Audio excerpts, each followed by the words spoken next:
Welcome back mga kabayan. Nagbabalik po muli ang inyong lingkod upang magbigay sa inyo ng mga bago at nagbabagang mga balita.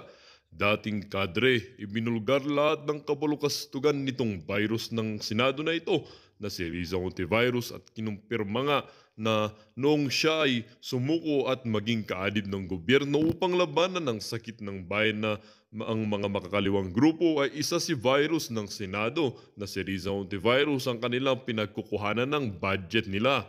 Dito nga natin makikita at totoo ngang umano ang mga kabulustugan nitong Hontivirus na ito.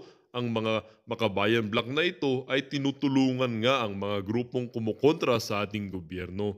Dito nga din natin makikita na kahit anong pagmamalinis at pagtatago nitong mga kaalyansa ng makakaliwang grupo na ito sa kanilang mga kabulustugan ay may bubulgar at may bubulgal pa rin ng katotohanan.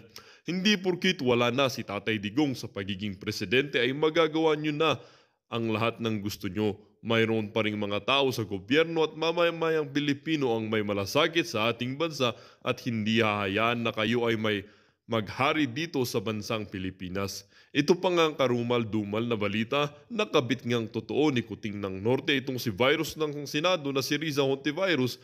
Kaya naman pala hindi na binabanatan itong virus na ito ng Senado itong si Kuting dahil mayroon palang nangyayari sa kanilang dalawa. Liza Smugs, ano kaya ang nararamdaman? Well, para nga sa buong impormasyon ay panoorin na ang buong video. At kung bago ka pa lamang sa aking channel, huwag kakalimutang mag-subscribe, pindutin ang notification bell at piliin ang all upang laging maging updated sa mga bago at nagbabagang mga balita at sa mga solid